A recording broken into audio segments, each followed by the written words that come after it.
अच्छा, फूड 2025 से पहले पहले फूड क्राइसिस का भी सामना करना पड़ेगा पूरे विश्व को, इसमें कुछ सच्चाई? नजर ही आ रहा है।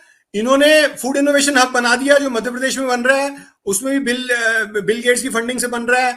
वर्ल्ड इकोनॉमिक फोरम पूरी दुनिया के अंदर हब्स बना रही है।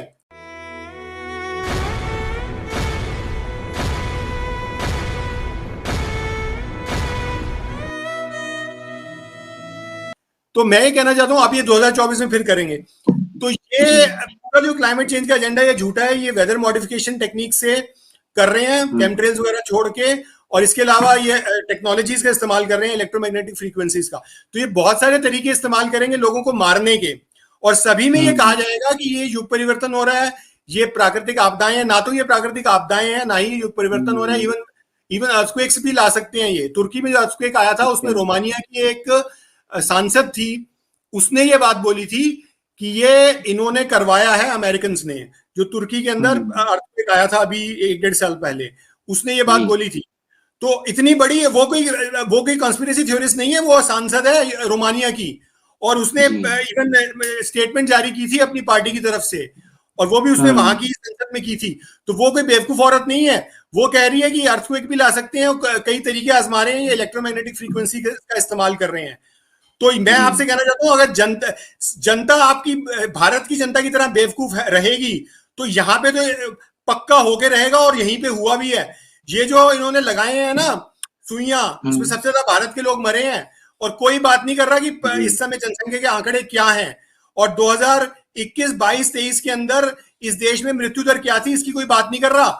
और जितने से लड़ने वाले हैं ये सारे चुप क्यों बैठे हैं? ये युग परिवर्तन की बातें कर रहे हैं, पर कोई ये नहीं बता रहा कि 21, 22, 23 में मृत्यु दर क्या थी। मृत्यु दर पता करो। 2021 में जनसंख्या जनगणना होने वाली थी, क्यों नहीं हुई, ये पता करो, तो पता चलेगा कि क्या हो रहा है इस देश में। और 21, 22, 23 की तब आपको मृत्यु दर पता चलेगी, और कैसे यहाँ पे डिपॉपुलेशन हो रही है। तो जहां की अगर बेवकूफ जनता यथार्थ पे नजर नहीं रखेगी, रियलिटी पे नजर नहीं रखेगी, तो उनका तो होके रहेगा। ये मैं कहना चाहता हूँ। बिल्कुल। अच्छा, फूड 2025 से पहले पहले फूड क्राइसिस का भी सामना करना पड़ेगा पूरे विश्व को, इसमें कुछ सच्चाई? नजर ही आ रहा है। इन्होंने फूड इनोवेशन हब बना दिया जो मध्य प्रदेश में बन रहा है, उसमें भी बिल गेट्स की फंडिंग से बन रहा है। वर्ल्ड इकोनॉमिक फोरम पूरी दुनिया के अंदर हब्स बना रही है, फूड इनोवेशन हब जिनको नाम दिए जा रहे हैं। अफ्रीका में बन रहा है, इंडिया में बन रहा है, इंडिया में तो मध्य प्रदेश में बन रहा है, यूरोप में बन रहा है, नेदरलैंड्स में बन रहा है। नेदरलैंड्स को तो उसका मेन हेडक्वार्टर बना दिया गया है, और ये सब वर्ल्ड इकोनॉमिक फोरम का प्लान है, उसके तहत हो रहा है। तो ये पूरी दुनिया की फूड सप्लाई को कब्जे में लेना चाहते हैं, पूरी जो सप्लाई चेन को, और तो सारी दुनिया से कृषि खत्म करना चाहते हैं। जो निजी जिम्मेदारी आधारित कृषि है वो पूरी दुनिया से खत्म करना चाहते हैं। और भारत के जो किसान नेता हैं इस पे ध्यान नहीं दे रहे, जबकि हमने ये सारा मैसेज उनको बहुत पहले दिया था। मैं 2020 में भी किसान नेताओं से मिलकर उनको ये मैसेज दे चुका हूँ। जो हमारे चडूनी साहब हैं, हरियाणा के बड़े किसान नेता, उनको भी मैं बता चुका हूँ। तो हमारे किसान नेता भी राजनीति से प्रेरित हैं, राजनीति से प्रेरित लोग हैं, और ये इस बात का ध्यान नहीं दे रहे कि दुनिया में जितने आंदोलन चल रहे हैं, वो उन आंदोलनों में, खासकर यूरोप में जो चल रहे हैं, वो इस बात को समझ चुके हैं कि ये जमींदारी, निजी जमींदारी आधारित पूरी कृषि को खत्म करके ये चाहते हैं कि वर्टिकल फार्म्स बनाए जाएं जिनको बड़ी बड़ी कंपनियां चलाएंगी, और उसके लिए जमीनों की भी जरूरत ना पड़े, और ये पूरी फूड सप्लाई चेन पे कब्जा करना चाहते हैं। इसीलिए भारत में ये फूड इनोवेशन हब बन रहा है जो मध्य प्रदेश में बन रहा है। तो मैं ये कहना चाहता हूँ कि ये फूड क्राइसिस लाना चाहते हैं। इस समय इन्फ्लेशन के हाल देख लो। इनका प्लान था कि जो ये सारे झूठे युद्ध इन्होंने कराए हैं, जो रशिया और यूक्रेन का युद्ध भी पूरी तरह से झूठा है, और ये कराने के इन्होंने इनको बहाना बनाया गया ताकि दुनिया में फूड की सप्लाई जो हो रही है उसको ये बाधित कर सकें, और फूड क्राइसिस ला सकें, फूड इन्फ्लेशन को बढ़ा सकें, जो कि बहुत बढ़ गई है इस समय। भारत में आप देखो, खाद्य तेल की जो आपकी एडिबल ऑयल है, वो उसकी कीमतें बहुत बढ़ चुकी हैं। हो सकता है ये आने वाले समय में, अब जैसे अगर आप ये सरकार चुनावों के समय, तो हम ये इन सारे मुद्दों को डिस्कस नहीं कर रहे जो हमारे साथ 4 साल में हुए हैं, जो जनता के साथ इतने बड़े बड़े अपराध हुए। तो इसका मतलब आपने हरी झंडी दिखा रही है, जनता सरकार को हरी झंडी दिखा रही है कि अब आप ये पॉलिसियां करते रहो, हमारी तरफ से आपको मंजूरी है, हम तो इनके बारे में बात ही नहीं करेंगे। तो इसका मतलब अब ये फूड क्राइसिस लाएंगे। और जो वेदर मॉडिफिकेशन टेक्निक्स का इस्तेमाल किया जा रहा है, इससे ये फसलें बर्बाद कर रहे हैं। जब बसंत का टाइम होता है फसलें कटने का, तब ये बारिशें करा देते हैं। ओलावृष्टि हुई अभी 3-4 हफ्ते पहले, तो ओलावृष्टि में भी फसलें बर्बाद हुई। तो इससे क्या होगा? दूसरा, ये एक और काम कर सकते हैं, एफसीआई के गोडाउन्स जो हैं जिसमें हमारे पास बहुत सारे अनाज हमारा जमा रहता है, उसको ये कम कर सकते हैं। हो सकता है वो कम हो भी गए हों। उससे क्या होगा कि आपके बफर स्टॉक कम हो गए, तो ये आप जितने ट्रेडर्स हैं उनको ये सिग्नल दे रहे हो कि आप कीमतें जितनी मर्जी बढ़ाओ। और कीमतें तो वैसे भी बढ़ाई जाती हैं पॉलिटिशियन और जो आपके ट्रेडर्स की मिली भगत से, खासकर चुनाव के समय जब इनको पैसे की जरूरत होती है, तो आप किसी भी चीज के दाम बढ़ा के जनता से जितना मर्जी पैसा लूट लो। और इन्फ्लेशन जो होती है वो एक तरह का टैक्स होता है जो अल्टीमेटली आपको जनता को ही देना पड़ता है।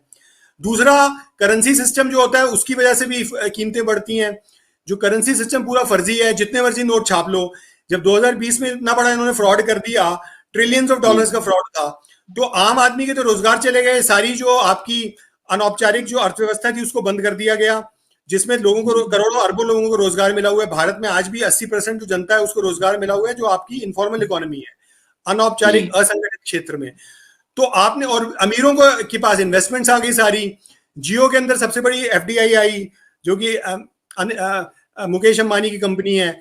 और क्यों? क्योंकि फिर जो मिडिल क्लास के लोग थे उनको घरों में बंद कर दिया लॉकडाउन से, तो उन्होंने सारे ऑर्डर करने चालू कर दिए ई कॉमर्स कंपनी से। इवन ग्रोसरीज जो है, घर का किराने का सामान भी उनका आ रहा है। तो सारी जो ई कॉमर्स की कंपनियों को बूस्ट मिल गया। तो इन्होंने किस तरीके से वेल्थ ट्रांसफर किया, गरीब आदमी को लूट के अमीर आदमी को और अमीर बनाया। तो उससे क्या होगा? अल्टीमेटली ये अमीर आदमी है जो पूरी फूड सप्लाई पे कब्जा करेंगे, अडानी अंबानी जैसे लोग। और अडानी अंबानी की कंपनियों में इन्वेस्टमेंट किसकी है? बड़ी बड़ी जो ब्लैक रॉक की और वैनगार्ड की और फेसबुक की, और जितने बड़े आपके अमेरिका के जो बड़े बड़े पूंजीपति हैं। तो पूरी दुनिया में एसेट्स पे कब्जा हो रहा है, फूड सप्लाई पे भी हो रहा है, और तो और घरों पे जो हमारे मकान है। अब जैसे जब इकोनॉमी इन्होंने डाउन कर दी, तो लोग अपनी जो होम लोन ले रखे थे वो अपनी जो किस्तें नहीं अदा कर पा रहे थे, तो उनके फोरक्लोजर होने चालू हो गए। यानी वो अपनी किस्तें नहीं अदा कर पा रहे, तो उनके बैंकों ने उन पे कब्जे कर लिए, उनके मकानों पे। और वो यानी एसेट पे कब्जा किसका हुआ? फिर अल्टीमेटली अमीरों का। बैंक कर्जा किसको देते हैं? अमीरों को। गरीबों को तो कोई देता नहीं। अगर आपकी आज आपकी नौकरी नहीं है एक 50-60 हजार की, तो आपको कोई 10-15 लाख का लोन थोड़ा ना देगा। हालांकि वो दे के आपको ऋणी बना सकते हैं, आपको बर्बाद करने के लिए देने को। वो छोटे छोटे पर्सनल लोन तो आज भी दे रहे हैं, क्रेडिट कार्ड भी बना रहे हैं। लेकिन अल्टीमेटली जो वेल्थ ट्रांसफर हुआ है इन 4 सालों में, वो गरीब को लूट के अमीर का हुआ है। और वो सारे एसेट्स पे कब्जा करेगा, फूड पे भी और मकानों पे भी। जैसे अमेरिका के अंदर जितने मकान हैं जिसके फोरक्लोजर हुए, जो लोगों ने होम लोन ले रखे थे, उस पे अमीरों के कब्जे हुए। ब्लैक रॉक ने सबसे ज्यादा प्रॉपर्टियां खरीदी। वो प्रॉपर्टी जो बैंकरप्ट हो गए, जिनकी दिवालियां निकल गई, उनकी प्रॉपर्टियां सस्ते में मिल रही थी, उन्होंने ले ली। ऐसी जो स्टॉक मार्केट थी, जो सस्ते में आपको सारे स्टॉक्स की जो कीमतें गिर गई, तो किसने खरीदा? अमीरों ने खरीदा।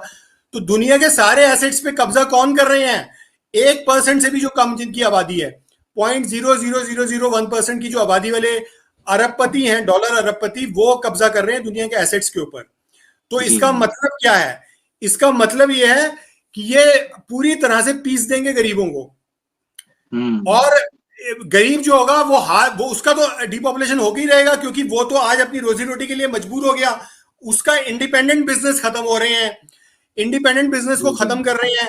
डिजिटल करेंसी जो सिस्टम आ रहा है, उसमें इंडिपेंडेंट तो आप काम कर ही नहीं पाओगे, क्योंकि ये ओएनडीसी भी ला रहे हैं, open network for digital commerce. छोटे छोटे जो उद्योग हैं, छोटे छोटे काम धंधे हैं, उनको भी रजिस्टर करना पड़ेगा अपने आप को डिजिटली, तब जाके वो काम धंधा कर पाएंगे। किसान को भी रजिस्टर करना पड़ेगा। ये कहेंगे कि किसानी तो पॉसिबल ही नहीं है जब तक आपके पास डेटा ना हो। आपके पास सॉइल का डेटा होना चाहिए, आपके पास ये डेटा होना चाहिए, मौसम का डेटा होना चाहिए। और डेटा वो देगी आपको बिल गेट्स की कंपनी माइक्रोसॉफ्ट, तो इसलिए अमेजॉन देगी। तो वो आप तो खेती कर ही नहीं सकते, आपके तो डिजिटल रजिस्ट्रेशन ही नहीं है आपका। तो आपको ना तो वो खेती करने देंगे, ना छोटे काम धंधे करने देंगे। तो इसका मतलब आप पूरी तरह से मजबूर हो गए, आप उनके गुलाम बन गए। उसके बाद वो आपको कुछ भी, चाहे वो कोई भी आपको सुई लगाएं, कोई भी दवा दें, तो वो तो आपको मार देंगे। और बल्कि वो टारगेट देंगे सरकारों को कि भी आपकी आबादी तो इतनी होनी चाहिए, वरना आपको फला वर्ल्ड बैंक से ये लोन नहीं मिलने वाला। अब वर्ल्ड बैंक से लोन की हमें जरूरत ही नहीं थी जब हमारी इकोनॉमी ठीक चल रही थी। फिर 2000 जो इतने सालों से सही चल रही थी, तो 2020 में क्या हुआ? इसने वर्ल्ड बैंक से लोन लेने चालू कर दिए, ये जो आदमी बैठा हुआ दाढ़ी वाला। और इसने ले लेके आज क्या हालत हो गई कि आज बता रहे हैं जी वर्ल्ड बैंक इतना लोन है, हमारी जो जीडीपी है उसका 61% तो हमारा केवल लोन ही लोन है। तो यानी अब तो हम कुछ कर ही नहीं सकते, अब हम क्या करें? ये तो बीमारी आ गई, तो बीमारी तो थी नहीं कोई। और कोई कोर्ट में जा रहा है जो इंडिया के अंदर, जो वकील अभी कुछ साल पहले तक एक चिल्ला रहा था कि मैं आपको मुआवजा दिलाऊंगा, वो मैदान से गायब है, मैदान छोड़ के भागा हुआ है। अभी एक पैसे का किसी को मुआवजा मिलो तो बताओ। तो भैया कोई कोर्ट में नहीं जा रहा ये बताने की बीमारी तो पूरी फर्जी थी, इसलिए जो 4 साल में इन्होंने विनाश किया है ना इकोनॉमी का, वो इन्होंने जानबूझकर किया है, जानबूझकर किया है। ये कोई बता रहा है? और कोई केस नहीं चल रहा, क्योंकि अमीर जब कोई क्राइम करके नरसंहार कर दे, जनसंहार कर दे, तो एक भी एफआईआर दर्ज नहीं होती। आपकी किसी मार्केट में गए, किसी से मारपीट हो गई, तो आपके ऊपर 10 एफआईआर दर्ज हो जाती हैं। जब आपने कोई क्राइम नहीं भी किया तो भी आप पे एफआईआर दर्ज होगी। 4 साल में आपने देखा लॉकडाउन के समय।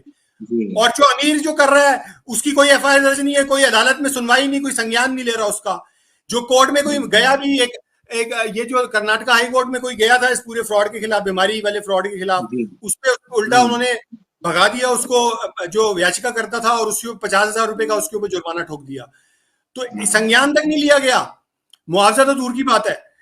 तो मुआवजे के चक्कर में तो वो फंसा रहा था, वो जो वकील एक आया हुआ था जो वो बेवकूफ बना रहा था सबको। बता दो किसी को एक पैसे का मुआवजा मिला हो तो।